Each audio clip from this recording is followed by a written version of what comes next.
Este es el encuentro 2, como bien dice ahí la imagen. Y vamos a arrancar con el alineamiento de siempre y después pasamos a la lectura con comentarios del libro La Voz del Silencio. Si querés, Ale, cerrá los micrófonos y yo abro el mío, así hacemos la meditación.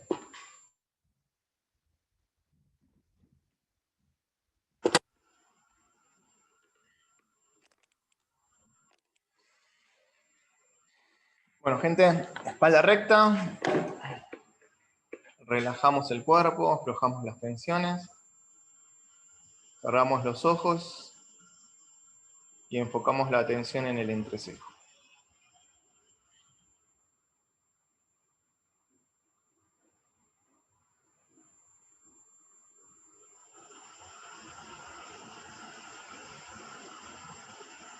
Realizamos 3 respiraciones lentas, suaves, uniformes y profundas, inspirando y exhalando por nariz.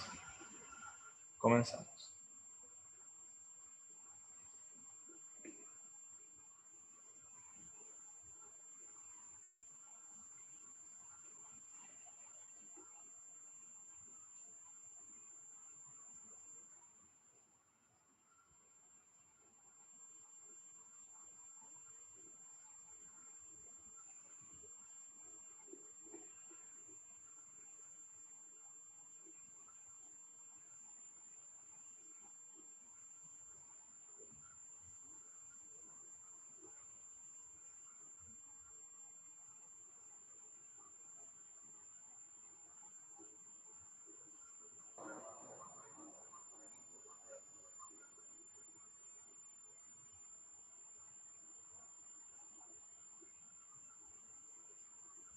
Entonamos 3 veces la palabra sagrada Om en medio tono.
Vishnu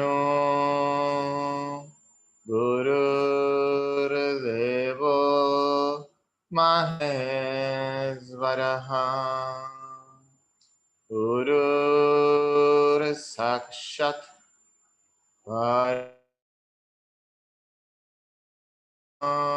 Sri Gurave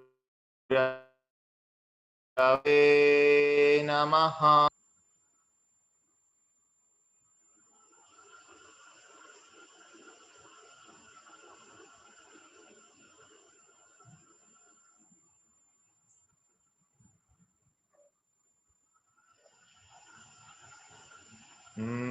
Namaskarams, Master.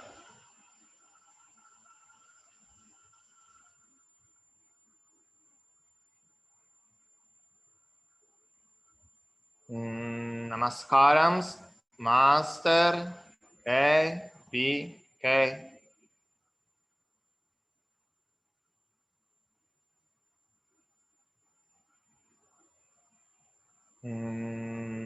Namaskarams, Master. E, K.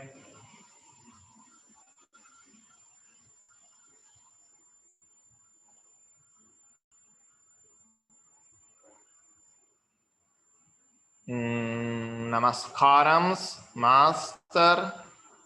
M, N.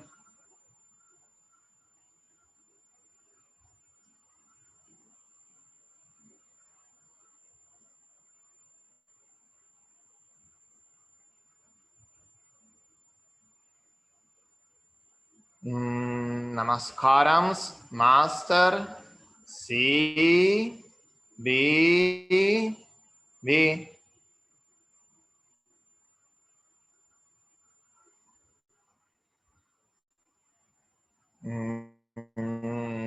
Namaskarams, Master. C, B, B.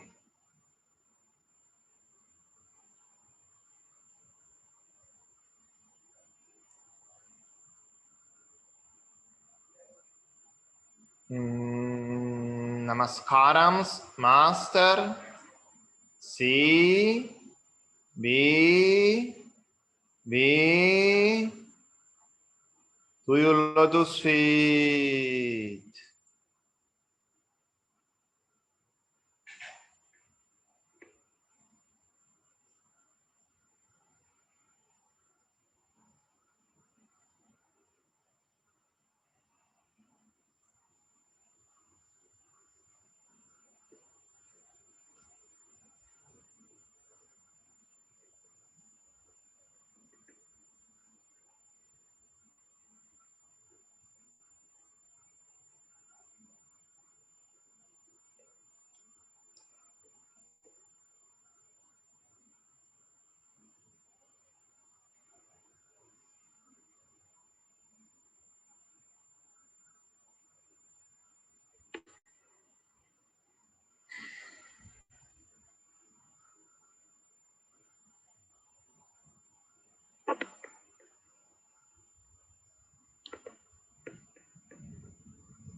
sintiéndonos un canal de la energía divina, juntos y como grupo, recitemos la gran invocación.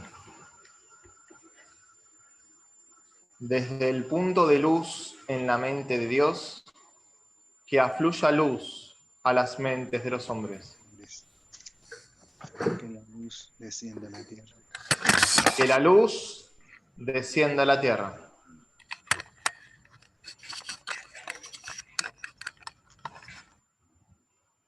Desde el punto de amor en el corazón de Dios, que afluya amor a los corazones de los hombres. Que el Señor retorne a la tierra. Desde el centro donde la voluntad de Dios es conocida, que el propósito guíe a las pequeñas voluntades de los hombres. El propósito que los maestros conocen y sirven. Desde el centro que llamamos la raza de los hombres, que se realice el plan de amor y de luz, y selle la puerta donde se halla el mal. Desde el avatar de síntesis que está aquí, que descienda su energía a todos los reinos y eleva la tierra hasta los reyes de la belleza. Que la luz, el amor y el poder restablezcan el plan en la tierra. Que la luz, el amor y el poder restablezcan el plan en la tierra. Que la luz, el amor y el poder restablezcan el plan en la tierra.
Lentamente y luego respiración suave y profunda, inspirando y exhalando por nariz, retomamos la percepción habitual.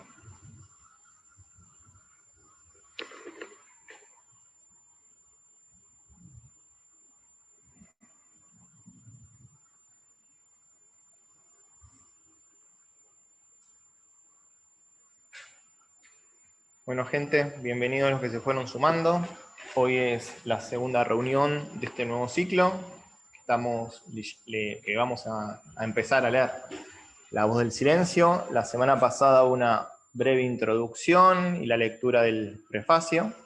Recordemos que este libro es una extracción que hace Blavatsky de los Preceptos de Oro, y texto místico, sumamente esotérico, escrito en símbolos y que Blavatsky lo traduce y lo pone a nuestra disposición.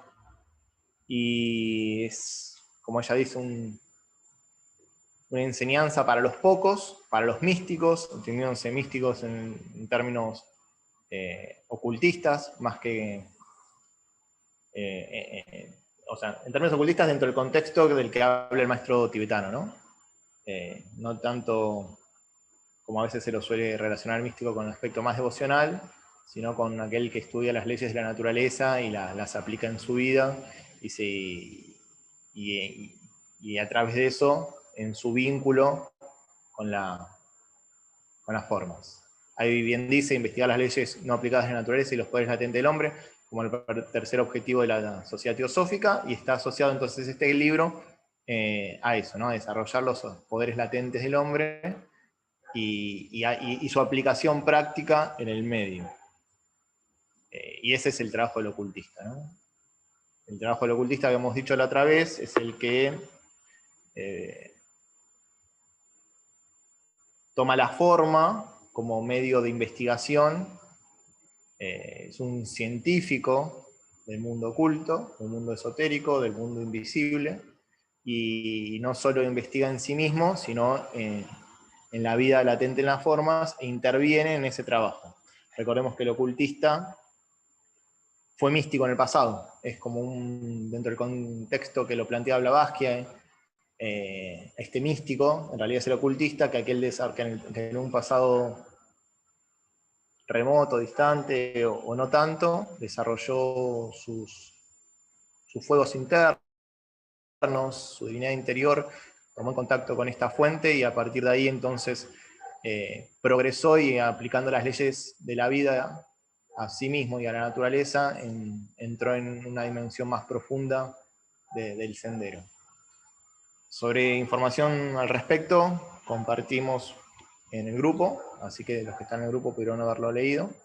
Y ahora lo que nos toca es ya entrar en el texto, en la lectura propiamente del texto. Así que si les parece, podemos comenzar con el libro La voz del silencio, que nos llega a través de Blavatsky. No sé, Ale, si lo tenés preparado ahí para ya empezar a leer.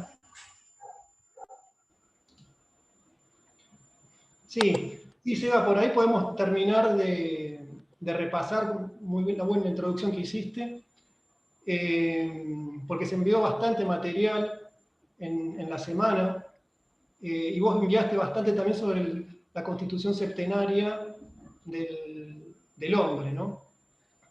Que por ahí mucha gente, por ahí, no sé si lo leyeron en detalle todo lo que mandó, porque es bastante extenso y bastante complejo, que por ahí uno se puede preguntar, ¿y qué tiene que ver con la voz del silencio, ¿no? Esto es lo que se mandó de la Constitución septenaria, y sobre todo Sebastián también mandó sobre lo que es Atman, Buddhi y Manas. Hay muchas formas, según las escuelas, de ver cómo está constituido el hombre. Esta es la forma teosófica, tradicional, que el hombre está compuesto por una tríada superior, un cuaternario inferior y una antacarana, que hay que formar para vincular ambos aspectos del hombre. A grandes rasgos uno podría decir que el hombre está compuesto por espíritu, alma y personalidad. O sea, la personalidad, yendo a lo práctico, como decíamos, la personalidad, ¿qué es? Es lo que más conscientes somos nosotros en este momento, digamos. Una personalidad que tiene un cuerpo físico, un cuerpo energético, y tiene también emociones, y tiene una mente que genera pensamientos. Eso es lo que somos más conscientes todos. Lo que no somos muy conscientes, la mayoría, es que además tenemos un alma y tenemos un espíritu. La voz del silencio, como tantas enseñanzas esotéricas para los discípulos, lo que intenta hacer es transferir la conciencia actual que tenemos la mayoría de nosotros en la personalidad, que nosotros creemos que somos la personalidad, creemos que somos la mente, lo que piensa, el que siente, el cuerpo, Y lo que se trata es transferir esa conciencia desde la personalidad o cuaternario inferior hacia el espíritu o la tríada superior. Digamos, y se dice que el alma justamente es lo que permite el vínculo entre el espíritu y la personalidad. Sin el alma como nexo, el espíritu no podría acceder nunca a la personalidad. Entonces, no sé si vos querías repasar algo rápido, porque mandaste bastante, Seba, de lo que es la tríada superior, que está compuesta por Atman, Buddhi y Manas. Lo que pasa es que por ahí ahora no es demasiado, digamos, necesario en este momento, ¿no? Por ahí se puede después ampliar. Sí, por eso yo los invitaba al grupo para complementar la información e investigar todos juntos. Pero básicamente lo que vos decís, la tríada superior, que en encarnación es el vehículo del espíritu a partir del cual después se va a decantar en la personalidad, ¿no? Digamos, cuando la personalidad está encarnada es porque hay una tríada espiritual que la sostiene. Y esta tríada espiritual sin una personalidad no podría manifestarse en el mundo. Entonces esa es la importancia de la personalidad con respecto a la tríada. O sea, es la experiencia que le trae la personalidad en los mundos tangibles, en los tres mundos de evolución, heterofísico, emocional y mental, le permite a la tríada expresarse, adquirir conciencia en esos planos más densos, desarrollar experiencia y nutrirse. Y la personalidad, entonces, es el vehículo de esa tríada, y sin esa tríada la personalidad no podría tener vida. Cuando se corta el contacto, lo que acá se puede marcar como el nexo entre el alma y la personalidad se disuelve, los distintos elementos vuelven a su fuente, y la tríada permanece. Entonces esa parte es la parte espiritual pura, que sobrevive de encarnación en encarnación y vuelve a generar una personalidad en la próxima vida, a partir del cual aprender y desarrollarse, teniendo como experiencia ya ese cuerpo causal. Manas, digamos, es la característica principal del hombre, esa mente, por eso somos Manasaputras, es esa mente que nos permite discernir, y que le permite a la luz de Buddhi y de la intuición crear formas, y esas formas concretarse a través de pensamientos y llevarlo a la práctica o a la actividad, como dijimos, con la personalidad. Desde el punto de vista de la enseñanza de Blavatsky, Buddhi Manas es el alma espiritual, el alma del hombre, perdón, desde el punto de vista de la enseñanza de Blavatsky, ¿no? Dije, Buddhi Manas es el alma del hombre, y Manas imbuida en kama, o sea, en los deseos, es el alma animal. Entonces, Blavatsky hace una distinción que no la hace tal el tibetano. Repito, Buddhi, Manas, es el alma espiritual, el alma del hombre en sus planos internos, será la esencia que sobrevive de encarnación en encarnación del hombre, la parte más excelsa y sutil, y Manas, imbuida en kama, en las emociones, es el alma animal. Recordemos que esta alma animal sobrevive a modo de tendencia, ¿no? Si se quiere, de sankaras o karma, de encarnación en encarnación, y son las tendencias acumuladas que venimos trayendo, de las cuales debemos depurar, para que finalmente la tríada encuentre un vehículo acorde y sin distorsión, por el cual expresarse en el mundo. Esta alma superior, esta alma espiritual, Buddhi-Manas, tiene su nexo con Atma, que es uno con Brahman. Es la emanación del logos inmanifiesto. Ya algunos lo consideran un principio, otros ya lo consideran como directamente la emanación del logos. Y los tres también constituirían, cuando está el hombre en encarnación, la mónada, ¿no? La triple mónada. Desde otro punto de vista, a veces es dual la mónada, Atma Buddhi, pero cuando el hombre está en encarnación, es decir, cuando viene Manas, y desde ahí se desarrolla los distintos vehículos por los cuales el hombre va a expresarse en los tres mundos, entonces la mónada se entiende como una tríada, Atma, Buddhi, Manas, que podemos entender en los tres aspectos de la divinidad también en eso. Y bueno, más o menos creo que con esta información hacemos una breve introducción a la constitución del ser humano, que es fundamental. Como bien dijo, cuerpo físico, cuerpo energético, la parte emocional, la parte de la mente concreta, que está muy coloreada por las emociones. Ese cuaternario es la personalidad, que es el vehículo del alma. El alma, en el contexto de, repito esto, ¿no? Para que quede bien claro, en el contexto de Blavatsky, es manas, o sea, mente superior, buddhi, y el espíritu sería Atma puro o Atma Buddhi.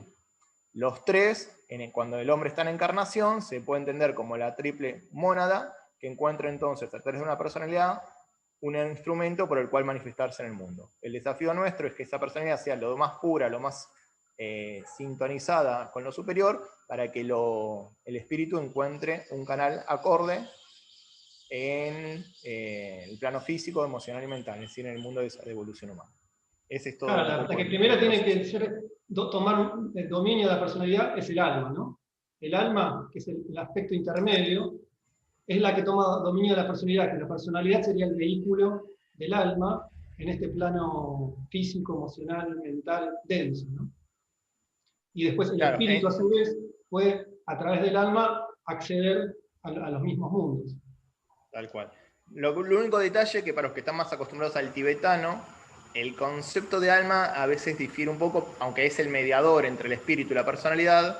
En Blavatsky hace más hincapié en ese vínculo entre buddhi, que es la intuición, la luz del alma, y manas, que es la mente abstracta, ¿no? Eso es lo que eso es lo que él llama alma Blavatsky. Y en el tibetano hay una pequeña connotación que no vale la pena entrar ahora porque nosotros estamos leyendo el texto de Blavatsky.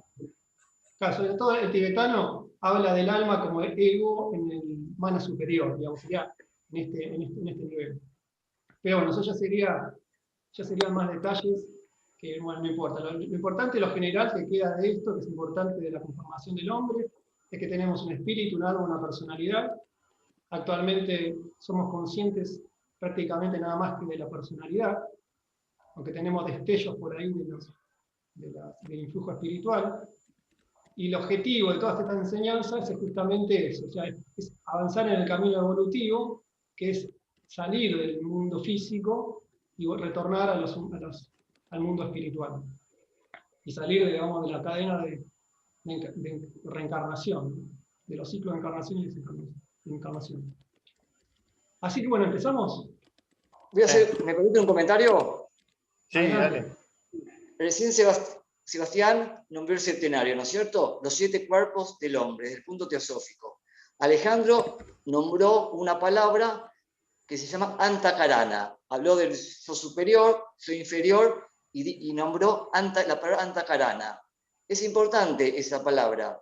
Desde el punto de vista del tibetano, el antakarana es un puente. Es el puente entre el yo inferior y el yo superior. Desde el punto de vista de Blavatsky dice, usted es el antakarana. Con respecto al punto del tibetano, que habla de puente entre el yo inferior y el yo superior, esta antakarana se divide en 2. El primer nivel del antakarana es entre la mente inferior con la mente superior. Por eso se dice que esta antakarana une las 2 orillas de la separatividad. Una orilla es la mente concreta, la otra orilla es la mente abstracta. ¿Por qué el tibetano dice une las 2 orillas de la separatividad? Porque estamos en la mente, y por más que estemos en la mente abstracta, sigue siendo el plano mental. Y la mente es una, y la mente siempre es la que separa, la que segmenta, la que segrega. Entonces, la primera parte de la antakarana, dijimos, es entre la mente inferior y la mente superior. ¿Cómo logramos este ascenso? Lo vimos entre comillas, en el curso anterior, que es a los pies del maestro, con la síntesis de estudio, meditación y servicio, vamos ascendiendo hasta la mente superior. La segunda parte de la antakarana es entre la mente superior con, como nombró Sebastián, los planos superiores, que son el plano mental superior propiamente dicho, el plano búdico y el plano átmico. Ya estamos en otro nivel.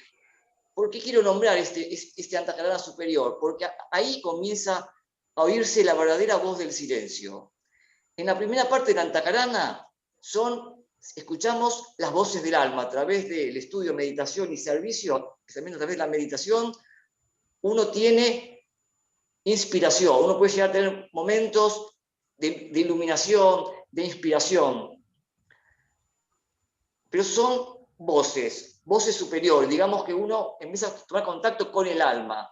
Pero en la segunda parte de la Antakarana, uno realmente ya penetra en el plano búdico, en el plano intuitivo, donde realmente en ese silencio, porque estamos más allá de la mente, uno comienza a escuchar a esta voz del silencio. Eso hay que tenerlo en cuenta. ¿Cuál es el método? Porque en la primera parte de la Antakarana, entre la mente inferior y la mente superior, los métodos los vimos a los pies del maestro. Pero en la segunda parte de la Antakarana, que es entre la mente superior con los planos divinos, que es donde verdaderamente se escucha la voz del silencio, ya tenemos otro tipo de, digamos, de entrenamiento. El tibetano lo llama, por ejemplo, la técnica de la presencia. Krishnamurti habla de la permanente observación. Otros autores como Vicente Beltrán Anglada habla como de la atención, serena expectación y adaptación psicológicas.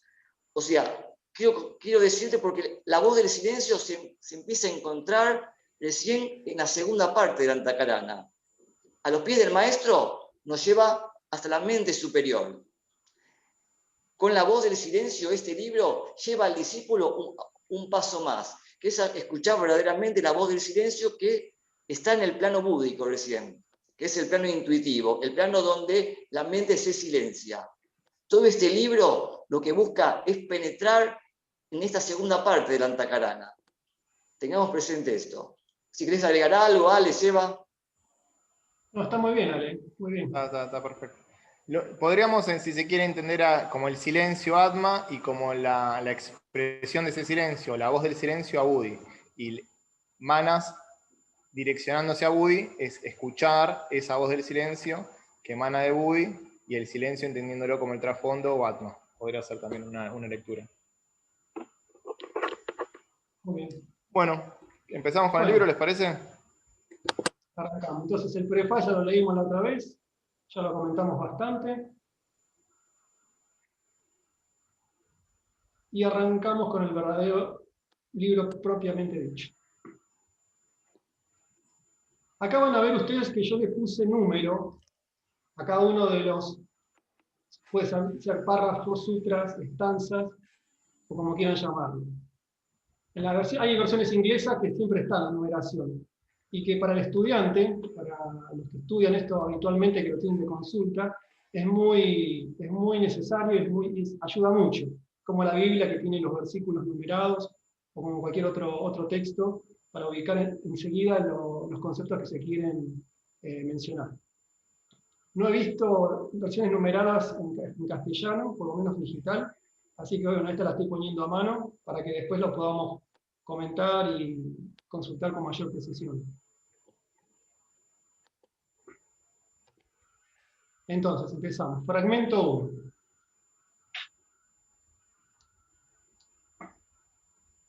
Estas instrucciones son para aquellos que desconocen los peligros de los inferiores. Los id inferiores, acá estamos hablando de los poderes, ¿no? Las facultades y poderes inferiores. Sí. Y si quieren empezamos, acá justo en el primer sutra, digamos, ya empiezan a haber palabras raras. Y por ello lo que vamos a ir haciendo es leyendo, hacemos un poco de silencio para que cada uno intente ver qué es lo que le baja, qué es lo que entiende de cada sutra, y después los vamos comentando. Entonces, Ibi acá tiene referencia 1, si uno va al glosario del libro, leemos, el término Pali Ibi es sinónimo de Siddhis. O sea, Siddhis es una palabra mucho más conocida en el ambiente esotérico, teosófico. En sánscrito, o facultades psíquicas, los poderes anormales en el ser humano. Hay dos clases de Siddhis. Un grupo incluye las energías inferiores, burdas, psíquicas y mentales, y el otro requiere el entrenamiento más elevado de los poderes espirituales. En el Srimad Bhagavad, Krishna dice: aquel que se dedica a la práctica del yoga ha sometido sus sentidos y ha concentrado su mente en mí, Krishna. Es un yogi al cual todos los siddhis están dispuestos a servirle. Acá lo que plantea Krishna es interesante, porque para desarrollar esos poderes latentes del hombre, como tercer postulado de la sociedad teosófica, te plantea que tenés que introyectar los sentidos y concentrarse en su fuente, en mí, Krishna, el yo soy, si se quiere, la seidad en nosotros. Y ese es uno de los pasos del yoga, ¿no? Pratyahara es cuando la tortuga introyecta sus extremidades, la energía deja de perderse hacia afuera, el mundo objetivo desaparece, toda esa vitalidad es introyectada, la conciencia se reposiciona, porque está construido, como bien dice Ale, el antakarana, tanto la parte inferior como superior, y en ese reposicionamiento, descubriendo así en sí mismo como Krishna, Krishna también se lo puede entender como seidad, y Krishna está asociado al oscuro. Es una palabra que significa oscuro, pero no en el sentido oscuro como malo, sino aquello como que es incognoscible. Un sinónimo del silencio, de la eternidad del silencio, puede ser esa oscuridad, esa incapacidad de ver lo que es porque es tan trascendente que no tenemos patrones para entenderlo. Entonces, ese Krishna es esa seidad silenciosa u oscura que es la fuente de todos los siddhis, de todos los poderes, de todas las facultades. Acá entonces te muestra la secuencia para poder desenvolverlos, para poder descubrir todas las potencialidades que la naturaleza tiene para el hombre, ¿no? Hecho imagen y semejanza de Dios. Sí, y vemos que acá habla justo en el 1 de los siddhis inferiores. O sea, ahí se define que hay siddhis inferiores y siddhis superiores. Siddhis nuevos, ¿no? Que son los poderes psíquicos, que acá habló Sebastián también, ¿no? Que hay superiores e inferiores. ¿Y por qué inferiores y superiores? Porque uno se contacta con distintos niveles de entidades que habitan en distintos planos de existencia. Los inferiores, como decía, son los seres que viven en los planos más burdos, y los superiores en los planos más espirituales. Y según la definición, entonces, el que realmente llega al final del camino, todos los siddhis o todos los poderes psíquicos están dispuestos a obedecer. Ven que esto es interesante, que esto justamente acá ya en el primero resume por qué Blavatsky dedica La voz del silencio a la gente que realmente investiga sobre los poderes ocultos en el hombre, según lo dice el tercer objetivo de la sociedad teosófica. Ale, acá es también... En el primer sutra ya nos damos cuenta de que el libro, estas enseñanzas van a tratar bastante sobre el tema de los siddhis o poderes psíquicos, que justamente Blavatsky es lo que desarrolló cuando fue al monasterio en el Tíbet. Blavatsky escribe esto, no porque le dijeron o porque escuchó, sino realmente ella experimentó y desarrolló estos siddhis, o estos poderes psíquicos en ese monasterio. Y lo que hace cuando vuelve a Europa es de memoria, ella se memorizó todas estas enseñanzas, escribe este libro, pero ella ya tuvo todo el entrenamiento de lo que está escribiendo. O sea, tenía muchos poderes psíquicos desarrollados de esa manera, y bueno, y ahora nos va a introducir en este tema. Una cosa más para destacar, y si la dijimos repetirla, que los que desconocen el peligro de los poderes psíquicos inferiores. O sea, es un peligro caer en esa fascinación de las facultades psíquicas. Es un peligro para nuestro desarrollo evolutivo y hasta puede ser un peligro para nuestro medio, para la gente con la que nos relacionamos y para, digamos, la vida de relación. Así que a tener muy en cuenta para no engancharse en eso, porque a veces son fascinantes, nos atraen la atención y eso es una distracción en el sendero y además un peligro. Es importante tener ese punto en cuenta, ¿no? Que ella lo destaca como un peligro. Algo importante como base para lo que va ahora a leer Ale es, se nos dice que hay 5 maneras de obtener poderes psíquicos. 5 maneras. La primera manera se obtiene poderes psíquicos por producto del mérito o desmérito de las reencarnaciones anteriores. Ya sea por el buen uso o mal uso que hicimos en las encarnaciones anteriores, podemos nacer con esa facilidad, con esos chakras abiertos y podemos, por eso se ve que mucha gente puede tener.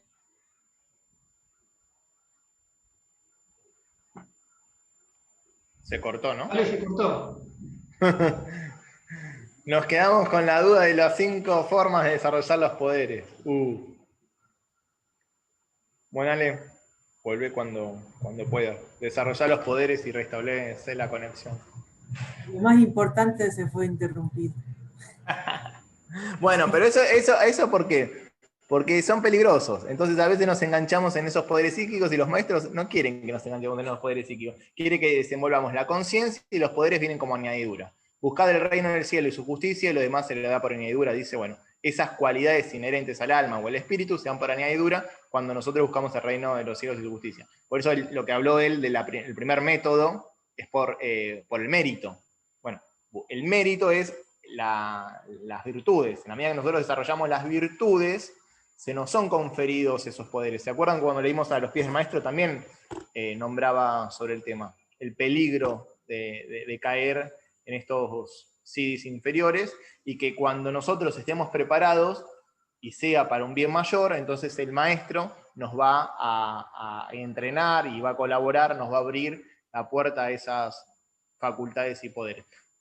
Por eso no debe el discípulo enfocarse en sí mismo en desarrollar estos poderes, sino en desarrollar las cualidades. Y si vemos... Perdón, me decís Sinclair. Bueno, ahí volviste. Déjame terminar esta frasecita y volvés a escucharlo. Y entonces, cuando nosotros desarrollamos las cualidades, desarrollamos las virtudes, lo otro viene sin peligro. Entonces, este libro, La Voz del Silencio, sobre todo apunta a desarrollar esas cualidades y virtudes para que los poderes no sean los inferiores, sino sean los superiores y vengan sin peligros. Sígale, porque la gente quería saber esos 5 métodos. Entonces, disculpen, sin que me desconecté. No sé, el primer método de obtener poderes psíquicos es, como dijimos, méritos de encarnaciones anteriores. El segundo método, dijimos que es el uso de drogas, pero eso siempre nos abre las puertas del mundo astral, nunca del mundo espiritual. El tercer método es a través del canto de mantras. El continuo canto de mantras también puede hacer que se activen determinados poderes, que pueden ser inferiores, porque el canto de mantra, sin la suficiente purificación, sin la suficiente preparación y la construcción del puente entre los mundos superiores, por más que uno haga canto de mantras, puede abrirnos también hacia los poderes psíquicos inferiores. El cuarto método se llama tapas. Tapas son, digamos, determinadas penitencias prolongadas y hasta determinados ejercicios de mortificación que se hacían antaño, ciertos, no quiero llamarlos yogis porque no lo eran, ciertos faquires que de repente con determinadas posturas muy peligrosas obtenían mucha fuerza de voluntad y al mismo tiempo abrían puertas, pero también hacia los mundos astrales. Y el quinto método, que se dice que es el más seguro, creo que Sebastián recién lo estuvo nombrando, que se llama el samadhi. Es decir, a través de la pureza necesaria, la meditación adecuada, uno cuando penetra en los mundos mental superior, búdico, ádmico, ahí uno puede abrir las puertas hacia esos mundos y se activan los poderes superiores, los poderes psíquicos superiores. Que creo que vos, Sebastián, estabas hablando recién de ese tema. Sí, déjame aclarar una cosita, porque tapas también, desde otro punto de vista, es ardiente aspiración, y es lo que necesita el yogi para avanzar en el sendero. Entonces, según si esa ardiente aspiración es enfocada con un fin o con otro, puede tener un objetivo u otro, y por lo tanto efectos positivos o no tanto. Tengamos en cuenta, porque a veces vamos a anotar la palabra tapas dentro Bien, de está las, bien, todo concepto estás diciendo, está bien. claro, porque cuando estudias los 8 pasos del yoga, la base para arrancar con esos pasos es tapas, y es esa ardiente aspiración que tiene que tener el discípulo. Pero cuando está mal direccionada, como vos contaste, esos son lo que uno tiene que evitar, ¿no? En estos 5 métodos se nos dice que solamente el quinto, que es el samadhi, contemplación, identificación, ya estamos en niveles muy superiores, ahí desarrollamos con seguridad los poderes psíquicos superiores y ya no hay posibilidad de desarrollar los inferiores. Perfecto. Buenísimo. Gracias, Ale. Aprovecho a recordarles a todos que están invitados a hacer comentarios, el que quiera. La audiencia habla Preguntar. y pregunta o hace comentarios, aportes, lo que quiera. Esto es libre, se intenta que... Este es un estudio que hacemos entre todos, digamos, ¿no? En la semana estudiamos y después cada uno, si quiere, el que quiera, puede hablar y exponer de su punto de vista. Eso para recordarlo nomás al resto de la gente que está concurriendo aquí. Perfecto. Bueno, entonces pasamos al segundo. Aquel que quiere oír la voz de nada, el sonido insonoro, y comprenderla, debe aprender la naturaleza de Dharana.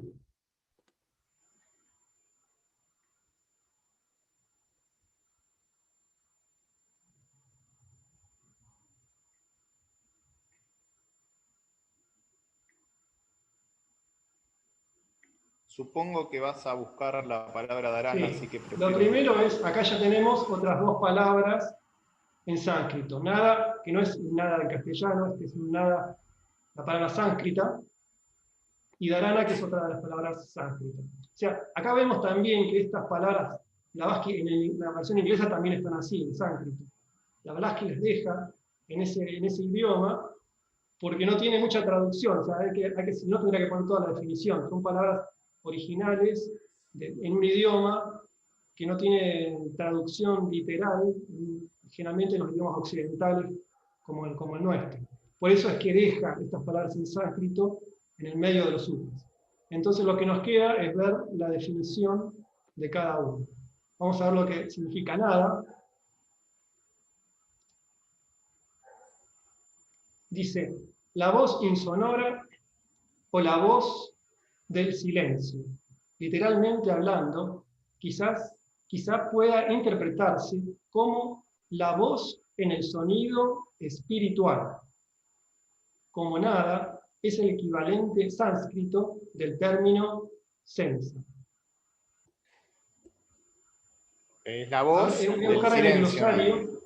Vamos en el glosario a ver si... Hay un glosario teosófico, o sea, todos los teósofos que siguen a Blavatsky, es como que están muy vinculados o dan mucha importancia a conocer los términos de las palabras en sánscrito.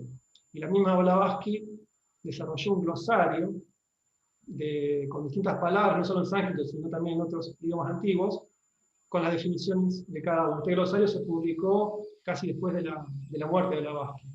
Entonces ahora vamos a ese glosario sobre nada.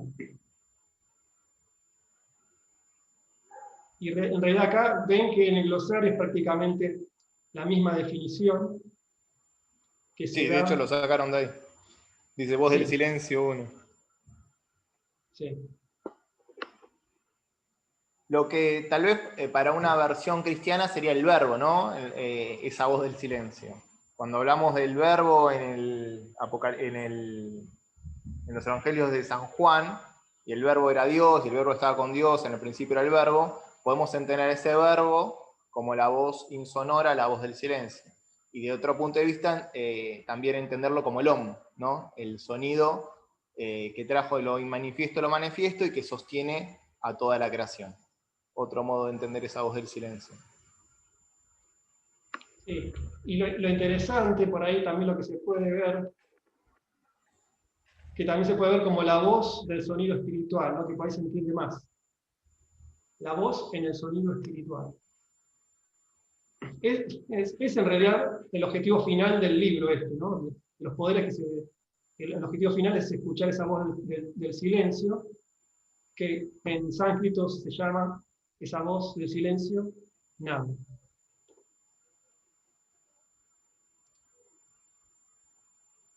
Y hay otra palabra para poder terminar de entender este sutra, que es Dharana.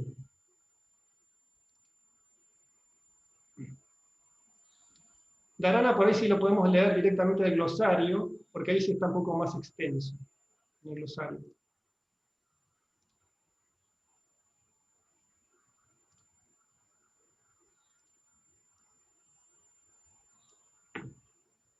Dharana es una palabra en sánscrito. Es aquel estado en la práctica del yoga en el cual el pensamiento debe estar firmemente fijo en algún objeto de meditación. Es la intensa y perfecta concentración de la mente en algún objeto interno, con abstracción completa de todo lo exterior, o sea, del mundo de los sentidos. En el dharana, o sexto grado de desarrollo, cada sentido como facultad individual ha de ser muerto o paralizado en este plano, pasando al séptimo sentido, el más espiritual, y fundiéndose en él. Dharana, contemplación, concentración o atención sostenida, es la fijación de la mente en algún objeto externo o interno. Bueno, acá es un poco que lo repito. Es la absorción en el objeto del pensado. Recordemos, como bien dice acá, que en los 8 pasos del yoga, Dharana es el sexto.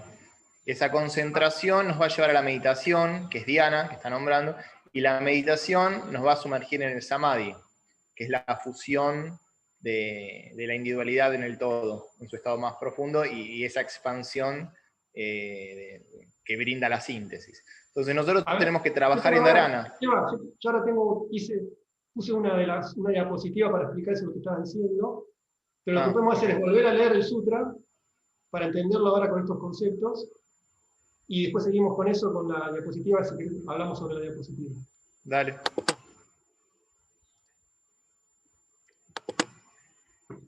Entonces, el sutra dice, aquel que quiere oír la voz de nada, el sonido insonoro, y comprenderla, debe aprender la naturaleza de Dharana. O sea que nos da Dharana, la concentración, como un requisito, prerequisito, para llegar a escuchar esta voz del silencio. Y dice escuchar y comprenderla. Eso es interesante también, comprenderla. O sea, no solo es una escucha, sino una comprensión de lo que estamos escuchando, volviéndonos uno con eso. Y ese es uno de los signos, o digamos, la capacidad de comprender a nivel espiritual es uno de los siddhis de que también se habla, ¿no? O poderecitos. Bueno, de acá vemos que la definición en el glosario decía que es el sexto estado, y que realmente en las 8 angas del Raja Yoga, de Patanjali, es muy recomendable, no sé si conocen los Yoga Sutra de Patanjali, que marca toda la línea del yoga, que es el Raja Yoga, que tiene mucha vinculación con esto de la voz del silencio y lo que vamos a leer en el libro, ¿no? Porque justamente usa la palabra Dharana, que Patanjali también la pone como sexto, como la sexta anga en el Raja Yoga, o sea, el sexto estadio antes de llegar a Samadhi.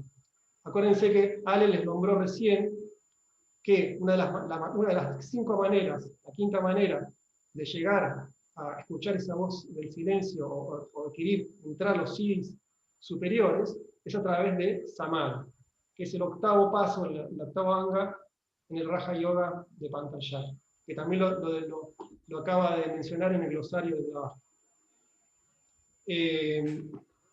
Entonces ven que Dharana, Dhyana y Samadhi, recién también lo nombró Sebastián, Dhyana sería la etapa de la contemplación. Dharana, la concentración. Y el 8º paso, como habían dicho, Samadhi.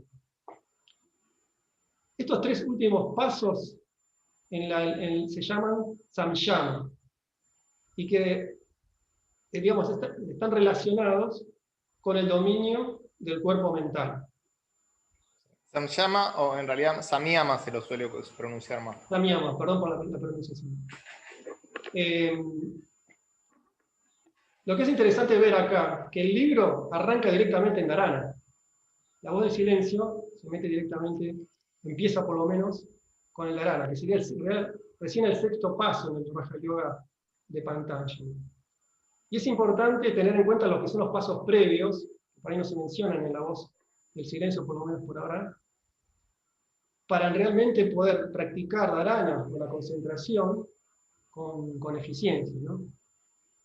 Que teníamos primero, los dos pasos son yamas y niyamas, que es la práctica de los principios morales normales que conocemos, que es la no violencia, ser verdadero, o sea, no mentir, no robar, tener la capacidad de sublimar la energía sexual y no tener avaricia y no acaparar. Y las observancias personales, que es la pureza, la limpieza, el contentamiento, el ser austero, el estudio de uno mismo y el rendirse a Dios y abandono del ego. Si ustedes ven, el contentamiento o la no violencia son todos, digamos, también conceptos que estudiamos cuando leímos A los pies del maestro, ¿no? Y todo eso tiene que ver con la purificación del cuerpo emocional, que hemos dicho que es uno de los cuerpos del cuaternario inferior del hombre, que es lo que tenemos que purificar previamente a poder avanzar en el sendero, ¿no? Y después están las asanas, que son las posturas de yoga, que es lo que más se conoce en Occidente. O sea, cuando nosotros cuando damos clases de yoga, lo que se nos viene a la cabeza como occidental son las posturas, o las asanas. Esta sería la tercera etapa en el Raja Yoga de Patanjali. Y después estamos el pranayama, que está todo vinculado a lo que son los ejercicios de respiración. O sea, hay muchas escuelas de yoga que se focalizan en la respiración también para lograr los aspectos psíquicos, etcétera, etcétera, ¿no? Déjame hacer una pequeña aclaración de estos dos pasos, que más allá de que las asanas son las posturas, y a veces se relaciona, como bien decís, con las posturas físicas, y eso predispone al cuerpo y a la mente, de una perspectiva más esotérica, lo que habla es la postura mental.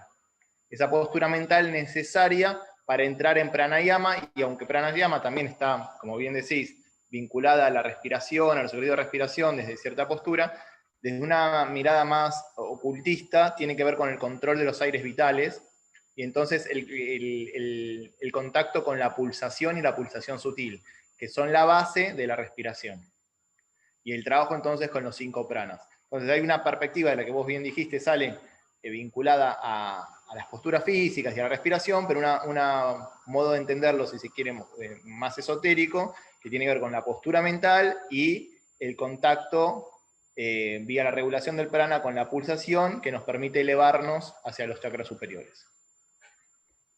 Algo importante, se habla la voz del silencio. Alejandro dijo, la voz del silencio podemos definirla como la voz espiritual.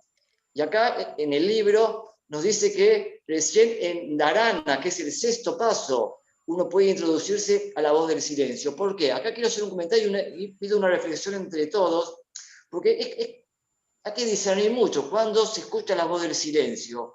Porque en la ciencia de la meditación se nos habla de cuando meditamos, ya sea en un objeto concreto, que puede ser de repente una flor, hay infinitas posibilidades de meditar en objetos concretos, o en un objeto abstracto, como por algo abstracto puede ser, no sé, la paz, la alegría, una frase de los evangelios, de un libro sagrado, etc. Entonces, cuando meditamos en un objeto concreto o abstracto, tiene también un camino gradual de elevarnos. Y en ese camino gradual de elevarnos por el plano mental, se dice que uno puede oír la causa del objeto. En un escalón número 2, la cualidad del objeto. En un escalón número 3, la finalidad del objeto. Y en un escalón número 4, la causa del objeto.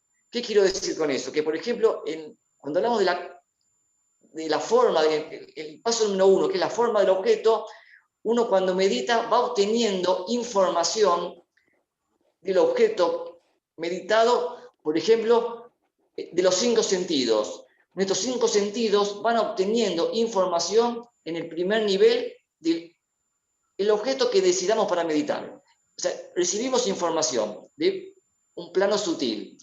En el segundo escalón, que se habla de la cualidad del objeto, uno obtiene un nuevo enfoque de información en un plano todavía más sutil, como por ejemplo, ¿qué virtudes tiene ese objeto? En otros niveles vamos obteniendo información de ese objeto de meditación. Entonces yo pregunto, ¿eso es la voz del silencio o son voces del alma del objeto? Porque todo tiene alma, ya sea que sea concreto o abstracto, todo tiene alma. O vamos teniendo una información de los planos sutiles previamente a obtener la verdadera voz del silencio que se obtiene en el plano búdico. Porque cuando decimos voz del silencio, uno puede pensar, hoy medité y recibí tal información, y eso es la voz del silencio. Y no, eso no es la voz del silencio. No es tan fácil. Acá lo hablamos con definiciones que parecen sencillas, la voz espiritual, pero tenemos que descartarlo eso. Uno va, por eso estamos en la ciencia de la meditación como uno de los factores para ascender hacia los planos sutiles. Hay métodos, hay técnicas para obtener información de lo concreto a lo abstracto, de los planos más concretos a los planos más abstractos. Y también se escuchan voces, porque todo objeto, sea concreto o abstracto, tiene un alma sutil que nos va dando información. Y ese alma sutil, que puede estar en el plano mental, no es todavía la voz del silencio. Y uno puede creer que uno ya entró en esos planos búdicos, en el plano intuitivo, más allá de la mente. No. Por eso acá en la voz del silencio es un libro muy complicado, donde habla que recién en Dharana, que es el 6º nivel de los Yoga Sutras de Patanjali, se empieza a penetrar en ese mundo de la voz del silencio. Por eso es un libro muy profundo que tenemos que discriminar, discernir mucho para tratar de comprenderlo. Sí, y entonces, para terminar el concepto, Dharana y Dhyana es trabajar con el cuerpo mental, o mejor dicho, intentar dejar de trabajar con el cuerpo mental, valga la paradoja. Y vamos a ver que justamente el objetivo de toda esta enseñanza es dejar que el cuerpo mental deje de trabajar. O sea, se supone que todo lo anterior, el trabajo en el cuerpo emocional, el trabajo cuerpo físico-energético, de alguna manera ya hay cierto dominio. Porque si no, los avances que se pueden hacer solo en el cuerpo mental, sin tener un cuerpo emocional, un cuerpo físico depurado, no vamos a llegar demasiado lejos. Por eso, esta diapositiva lo que nos hace es ponernos un poco en contexto de dónde parte la voz del silencio, o sea, dónde va esta instrucción, ¿no? Que parte de acá, de Dharana, y va a empezar desde Dharana. Sí. Hola. Sí. ¿Seguimos entonces? ¿O querés agregar algo más? Dale, sí. Hay un poco de ruido, Ale. Sí. Ahí está. Dale. ¿Hay alguien que quiere hablar? Yo tengo una preguntita. Sí. Cuando en filosofía oculta hablan del morador del umbral, ¿se refieren a que ese morador es el que está ahí en esa fase de desacople? Ahí en la diapositiva que acabamos de ver, abstracción de los sentidos, pratyahara. Que hablan del morador del umbral, el que se encarga de custodiar, de filtrar o de restringir el acceso hacia planos superiores. El morador del umbral puede tener distintas connotaciones. Una de las connotaciones, que es el cerbero, cancerbero, que es el que protege al discípulo para que no entre en las puertas infernales, por un lado. Entonces ahí se lo relaciona con Sirio, la constelación del Can, y se lo ubica en la base de la columna vertebral. Y es aquel que protege para no entrar en estados infernales. Desde otra concepción, el morador del umbral es todo el karma, si se quiere, acumulado por la personalidad que finalmente se debe ser enfrentado para poderse trascender. Y ahí entonces es más bestial ese morador del umbral, no es el que protege, sino es el que se tiene que vencer, porque es el karma acumulado. Y para poder trascender y pasar a los planos superiores, debe entonces conquistarse, que en definitiva no es más que las cuestiones autocreadas y las formas y las tendencias que por tanta ignorancia y con tanto ahínco cultivamos por muchas encarnaciones. Lo que está hablando de Pratyahara, que es el quinto estadio, es un nivel muy avanzado, porque imagínense que nosotros ya tuvimos que haber entrado en pranayama, que es la regulación de los aires vitales, lo que habíamos hablado, el contacto con la pulsación, entrar en el chakra del corazón, y de ahí elevarnos con la pulsación sutil hacia los centros superiores. De hecho, Dharana, como es del sexto paso, está asociado con el sexto centro. O sea, hay que ir muy arriba, y por eso ahí es donde podemos recién empezar a escuchar la voz del silencio. El quinto paso está vinculado con la introyección de los sentidos.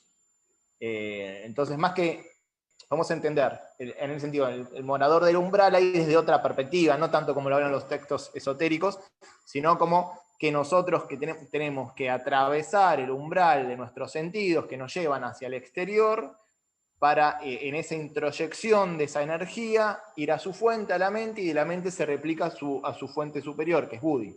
Entonces, eso es la abstracción.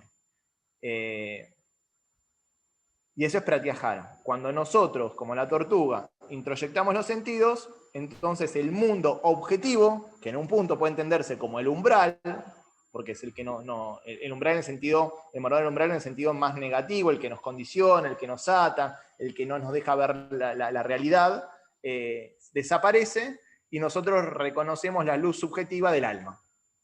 Y ahí entonces atravesamos en un punto todo ese karma acumulado como morador de umbral también que comentamos antes. Entonces puede tener distintas connotaciones. ¿Se entendió? Por un lado, puede ser el que nos protege de ir a las regiones infernales. Por otro lado, lo que debemos atravesar para ir a las regiones celestiales, que es todo lo acumulado. Y en ese contexto, entonces, también el mundo objetivo que nos ata puede entenderse hasta como un morador del umbral, con respecto al mundo subjetivo de la luz de nuestra verdadera esencia. Entonces, hay distintas connotaciones. La que se suele usar es la que es aquello que debe finalmente enfrentarse y trascenderse, porque es el karma acumulado, las tendencias acumuladas por la personalidad que nos condicionan, para entrar en planos más elevados. Sí. Pero puede tener acá, distintas connotaciones. La palabra desacople, por ahí es mía, la puse yo, por ahí no puede ser tan precisa que quizás, pero la idea de Pratyahara, ¿qué es lo que se desacopla? O sea, el cuerpo mental que está acostumbrado, la conciencia, acostumbrada a identificarse con el cuerpo físico, con el cuerpo emocional, de repente en Pratyahara se desvincula de todo lo que es la experiencia que viene a través de los sentidos. Y simplemente hay una conciencia interna que se independiza de todo el pasado, de todas nuestras acciones, de todos nuestros cuerpos, de todas nuestras emociones, o sea, de todo lo que se construyó a través de los sentidos físicos. Eso es lo que se produce en Pratyahara. Recién ahí, cuando estamos totalmente abstraídos del mundo externo, es cuando puede empezar el trabajo de Dharana, que habla acá Blavatsky en el segundo sutra, llamamos así, después de haber hecho esa atracción de los sentidos como Pratyahara, ¿no? Entonces, por eso empieza después, en Dharana ya es un paso bastante avanzado en el yoga. Con respecto al morador en el umbral, la mayor, lo que más se conoce por lo menos es lo que dice Seba, de que es como la suma total de todas nuestro karma de personalidad, de todo lo que hemos hecho a lo largo de muchas vidas. Cuando se llega a ese punto, todo ese muro de complejos, de miedos, de fracasos, es como que se pone delante nuestro como una muralla. Por eso se le dice morador del umbral, que generalmente tiene como, digamos, una connotación, digamos, un poco tétrica, digamos, ¿no? Y siempre la contraparte del morador del umbral, lo que por lo menos la enseñanza tibetana habla, es del ángel de la presencia. lo que se produce es como una lucha entre el morador y el umbral, o sea, nuestras viejas experiencias, nuestros miedos, y uno tiene que enfrentarse a todos esos miedos de todas esas encarnaciones que ha transcurrido, y cuando uno está preparado para enfrentarse y atravesarlo es cuando uno logra ciertas iniciaciones, digamos, que se llaman iniciaciones en los planos internos, que son expansiones de conciencia. Entonces uno logra como vencer al morador del umbral y queda el ángel de la presencia. Eso es prácticamente un poco lo que se conoce más a nivel teosófico de lo que es el morado en el umbral, por eso no está estrictamente relacionado con el tema de Pratyahara. Algo importante es que el morador del umbral tiene muchos niveles y se lo encuentra en cada una de las iniciaciones. Así como Alejandro nombró que hay momentos, grandes crisis de lucha del bien y el mal dentro de uno, en una primera iniciación, uno en esa lucha, en esa crisis, se supera, trasciende esa crisis, ganando una iniciación. Ahí superó al morador del umbral, pero en un determinado nivel. Uno vuelve a encontrarse con ese morador del umbral en una segunda iniciación. Y también vuelve la lucha. Cuando uno lo supera, la trasciende, se lo vuelve a encontrar, por ejemplo, en la tercera iniciación, que es la gran iniciación jerárquica. O sea que el morador del umbral también es un concepto muy abstracto que tiene muchos niveles. Y finalmente en la cuarta es cuando desaparece completamente y el ser humano ya puede no encarnar más. ¿Alguien se acuerda, no sé si Sebastián o Ale o algún otro, que hay una novela esotérica que se refiere, es muy ocultista, es una novela ocultista que se refiere, todo está novelado, pero es al encuentro del discípulo con el morador del umbral? No sé si se llama Danoni, algo así. Sanoni Concetta. Zanoni. Ese libro, Zanoni, una novela muy recomendada si lo quieren ir a verla. con el morador del umbral. Sí, desde un punto de vista cristiano, en un sentido, el morador del umbral podría ser los distintos niveles de la tentación de Satán. Sí. Como para entenderlo también desde la perspectiva cristiana, ¿no? Porque también estuvo ahí. A Jesucristo cuando lo tentaban en el desierto. Tal cual, las distintas tentaciones a las que Las se tiene que enfrentar, sí. que son sus propias proyecciones, ¿no? Ese Satán en realidad es el Satán interno, son todas las tendencias egoístas, los miedos, etcétera, etcétera, acumulados por la personalidad a lo largo de tantas vidas, que finalmente deben enfrentarse y superarse. Esas tres tentaciones de Cristo son tres tentaciones que suceden en distintos momentos del avance del discípulo. La primera tentación se refiere a la primera iniciación, como decíamos antes. En la segunda tentación es el morador, es ese encuentro con la tentación con Satanás, es el encuentro con el morador del umbral en la segunda iniciación. Y la tercera tentación es el encuentro del discípulo con el morador en la tercera iniciación. Por eso, justamente, está muy bien. Desde el punto de vista cristiano, el morador del umbral se lo encuentra en esas tres tentaciones. Tal cual. Bueno, Ale, ¿querés leer un poquito más? Así avanzamos. Sí, así avanzamos. Leemos de nuevo a ver si ahora queda más. Perdón. Sí, adelante. Tengo otra preguntita. Bueno, al final ya sabemos que pues el trabajo de la mente siempre fue creada para pensar, ¿no? Y crea miles de pensamientos en el día. Pero entonces, cuando estás haciendo tus prácticas de yoga y te dicen que ese espacio, aunque sea diminuto que hay entre pensamiento y pensamiento, pues es el que te lleva al punto 6 de la concentración. En ese pequeño espacio entre pensamiento y pensamiento, ¿se puede decir que es donde está la voz del silencio? Chan, chan. Para mí, sí. Para mí, sí. El pensamiento es movimiento, es ruido. Cuando el pensamiento cesa, como dice los sutras de Patanjali, se alcanza el yoga, ¿no? El yoga es la cesación de los movimientos mentales, los movimientos mentales. Cuando ese pensamiento cesa, y en ese espacio entre pensamiento y pensamiento, aunque sea por un instante, cesa, lo que queda es la síntesis, es decir, la voz del silencio, que es unidad, en un sentido. Entonces, entre pensamiento y pensamiento, si nosotros profundizamos ahí, llegamos o escuchamos y vivenciamos, comprendemos la voz del silencio, que no es otra cosa que la voz de nuestro ser, ¿se entiende, no? O sea, no es que está fuera, O sea, y lo que no, y está siempre retumbando, resonando, porque esa voz del silencio, es el verbo hecho carne, es el Om, que es el trasfondo. Entonces nosotros podemos ir ascendiendo por chakra en chakra, que cada uno tiene que ver con un nivel de conciencia, y finalmente en los chakras superiores, por eso Dharana está asociado con el sexto chakra, escuchar la voz del silencio, que es la base de todos los otros sonidos. Y por lo tanto, en la medida que el pensamiento se aquieta, y nos descubrimos, nos descubrimos tal cual somos. Es esa voz, es el Om, el yo soy. Eso es lo que somos. En un sentido podríamos decir que somos la existencia pura, el silencio, y en otro sentido podríamos decir que somos la voz de ese silencio porque es la manifestación de esa existencia pura, es decir, la conciencia. Son todos sinónimos. Conciencia pura, voz del silencio, verbo, logos, el espíritu, la mónada, Buddhi, según el nivel donde estemos parados, apuntan a lo mismo. Y eso se empieza a descubrir en la medida que se aquieta el mundo sensorio, que los pensamientos se aplacan, y el trasfondo, el Om, que reverbera y constituye la esencia de todo, se revela. E incluso podemos ir más allá de esa voz del silencio y descubrir la existencia pura, el silencio mismo. Así que yo creo que es una muy buena manera de empezar a acercarnos y a descubrirnos como esa voz silenciosa, esa voz espiritual, empezar a estar atentos entre en lo que ocurre, lo que hay, ese espacio entre pensamiento y pensamiento. Algo importante, no confundir ese espacio que hay entre pensamiento y pensamiento con poner la mente en blanco. Son dos cosas totalmente distintas. Ese espacio entre pensamiento y pensamiento se lo llama vacío creador. Y uno puede pensar que tiene que ver con la mente en blanco. No.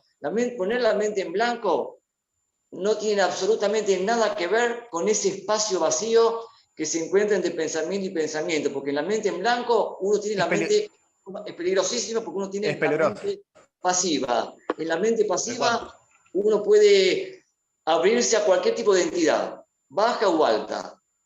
Realmente baja, porque eso es mente en blanco. En cambio, tal cual. En la ciencia en este caso, que se llama la ciencia de los intervalos, que es el espacio de pensamiento y pensamiento, uno está activo, la mente no está pasiva, uno está activo, uno está muy atento, uno está constantemente observando lo que pasa. O sea, no, uno está presente. presente. Mente pasiva, mente en blanco, y otra cosa de tener la lúcido, con mucha lucidez. Entonces uno puede observar qué pasa en ese espacio. Y cuando uno observa en un estado muy puro, encuentra que en ese espacio hay divinidad, como dice Sebastián, hay conciencia pura, que no tiene nada que ver con la mente en blanco. Tal cual. Y también uno puede ver la analogía con la respiración. Por ejemplo, el maestro Tipiqué, Kumar, dice que entre los momentos más importantes cuando uno realiza los ejercicios de respiración es en el que está entre la inspiración, el momento entre la inspiración y la expiración. Esos son los momentos como de reposo entre una inspiración y otra expiración. Esos son los momentos más importantes durante los ejercicios de respiración. Eso que dijiste vos, Ale, ese espacio neutro o de equilibrio entre la inspiración y la exhalación, es el equivalente a lo que dijo Avi antes, al espacio entre un pensamiento y otro, ¿no? Son equivalentes y son puertas. Son puertas a los planos superiores, tal cual. Bueno, leamos un poquito más, Ale, por favor. Si no, vamos a estar 4 años con este libro. Bueno. Igual después cada uno repasa, ¿no? Pero bueno, vamos al tercero. O sea, al tercero ya vamos a tener que ir cerrando. El discípulo, al hacerse indiferente a los objetos de percepción, debe buscar el raja de los sentidos, el productor del pensamiento, aquel que despierta la ilusión.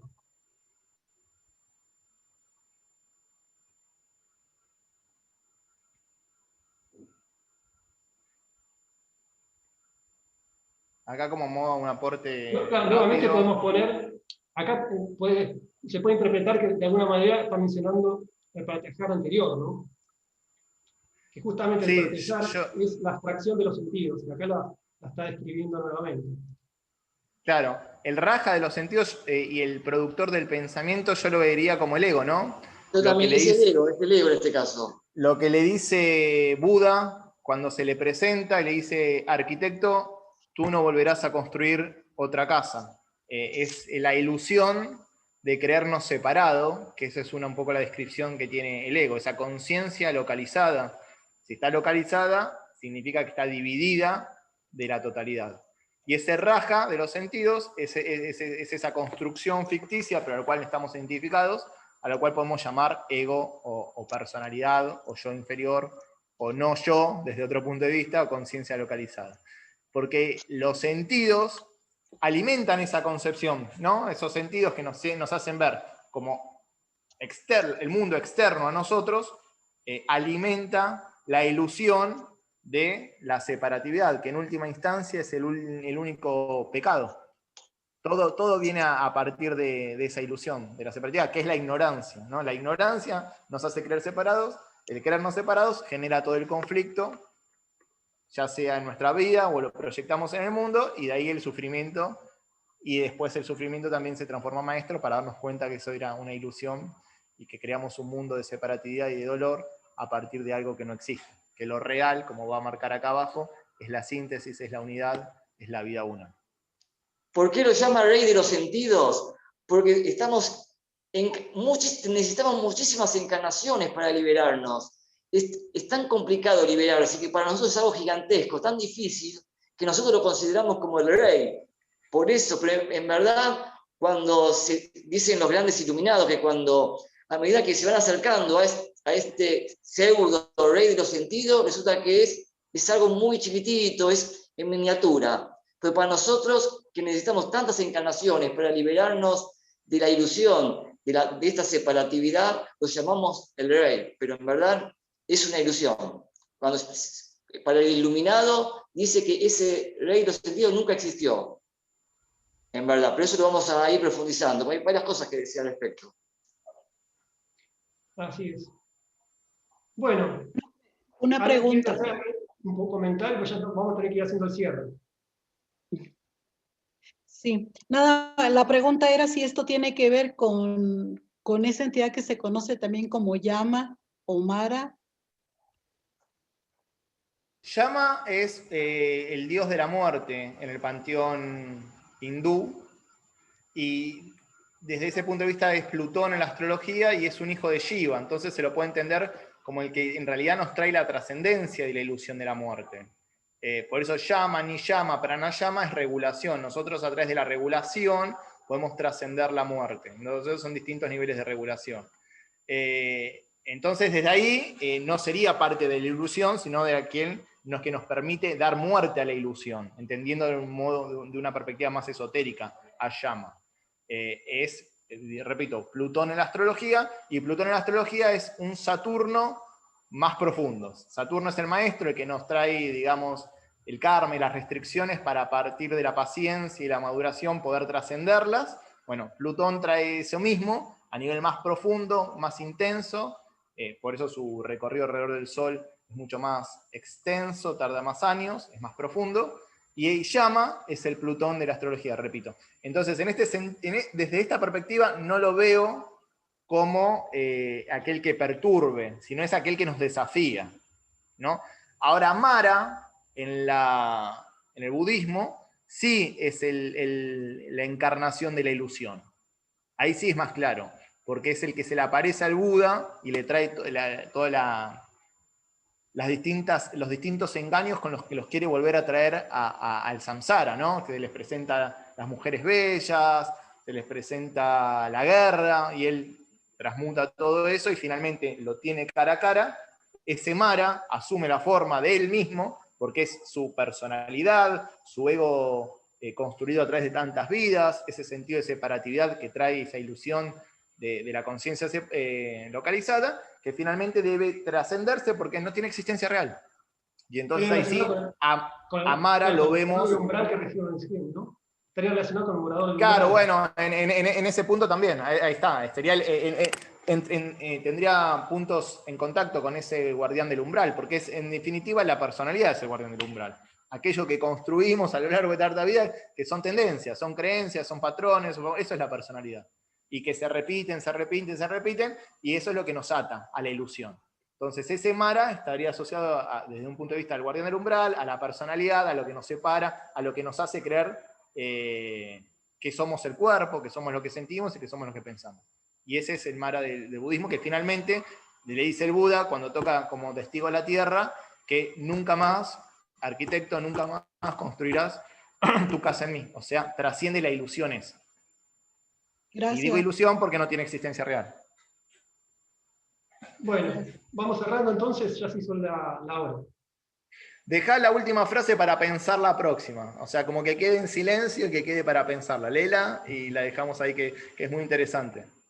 Es cortita. ¿Cuál? Perdón, ¿Leemos solo otra? digo algo. ¿Cómo? ¿Mara tiene algún paralelismo con Maya?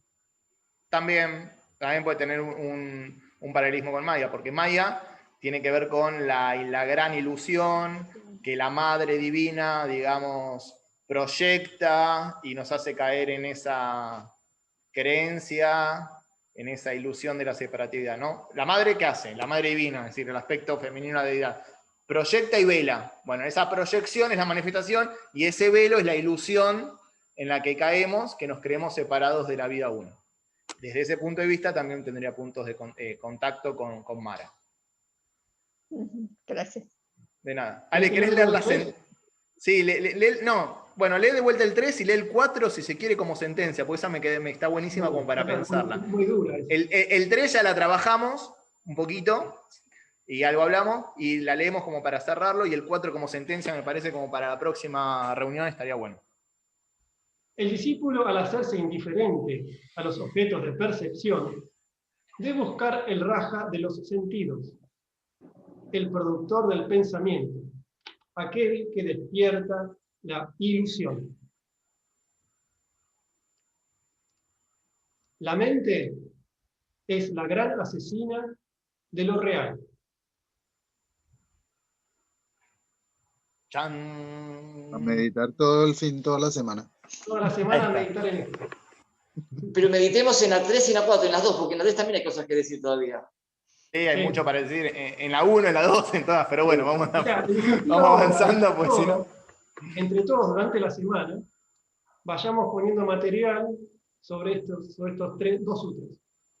O sea, entre todos, no hace falta. O sea, la idea es que todos investiguemos, leamos, estudiemos. Pues, es más un grupo de estudio que de conferencia. Sí. Bueno, inicialmente la idea era esa. Así que los invitamos a participar en el WhatsApp con todo lo que investiguen sobre estos, relacionados con estos dos puntos, ¿no? Que lo vamos a desarrollar en el próximo Zoom. Porque la mente es el destructor de lo real.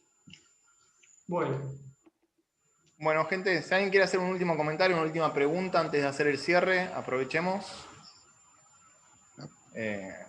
Un minutito más, podemos hacerlo, como para que no queden dudas. Está bueno que no queden dudas. O si quieren compartir alguna última reflexión, y si no, hacemos el cierre. Bueno, hacemos el cierre. Dale, Ale, ¿querés poner en pantalla la meditación?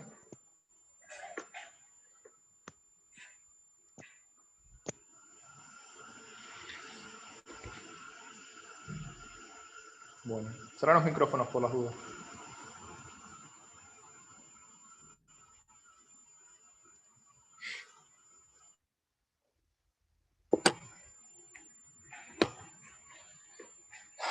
Espalda recta, aflojamos las tensiones del cuerpo, realizamos 3 respiraciones lentas, suaves, uniformes y profundas, inspirando y exhalando por nariz. Comenzamos.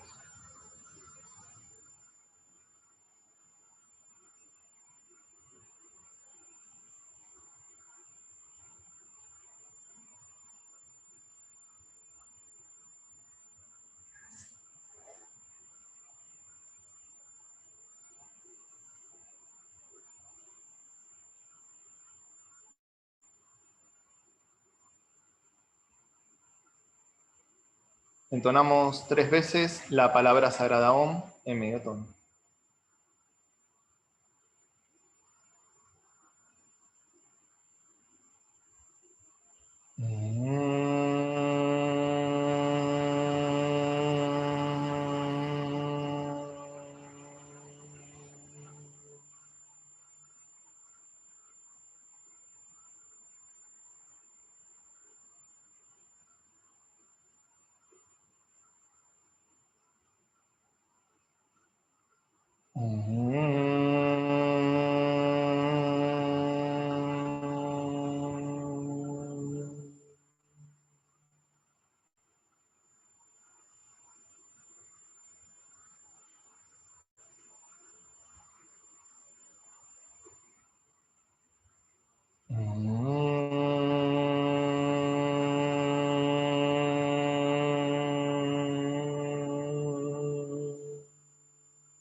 Loka samasta sukino bhavantu. Loka samasta sukino bhavantu. Loka samasta sukino bhavantu. Om Shanti Shanti Shanti.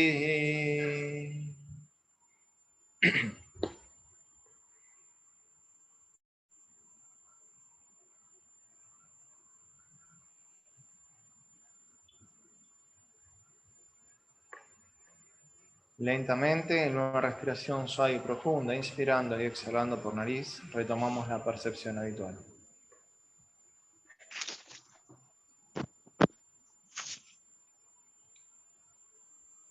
Muchas gracias a todos, Namaste. Recordemos una vez más que tenemos un grupo de WhatsApp para complementar el trabajo que venimos haciendo en el Zoom. Quedan todos invitados. Si alguno no está, nos avisa por privado y lo incorporamos. Este grupo tiene más que nada que ver con una continuidad del trabajo y con un compromiso grupal de querer entre todos aprender y participar. También hay otras actividades. Los invitamos a las distintas actividades que organiza la Biblioteca Teosófica y la World Tibet Trust. Entre ellas, lecturas de los libros del tibetano. El miércoles tenemos astrología. Y bueno, si no, el sábado próximo nos encontramos también en este espacio. 19 horas de Argentina.